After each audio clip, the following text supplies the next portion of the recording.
Hello guys, for today's video guys ay magluluto tayo ng tinulang isda at lalagyan natin ng malunggay.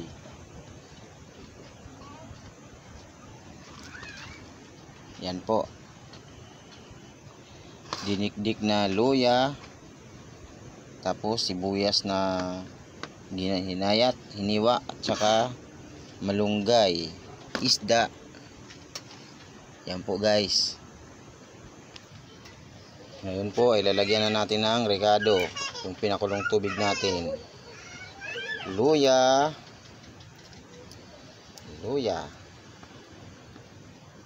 sibuyas. Yan po guys. Tapos ilalagay na natin yung isda. Hinsya na po kayo dito sa lutuan ko kasi kahoy lang po yung gamit namin eh. Yan na po. Ayan. Tapos lalagyan natin ng magic sarap.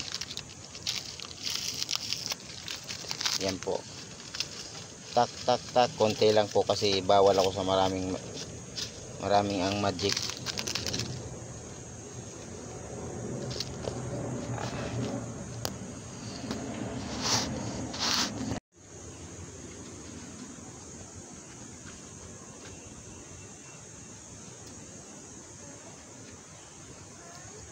Linagyan ko na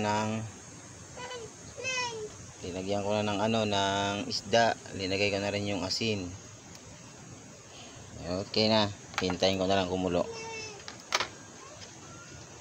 Pan natin.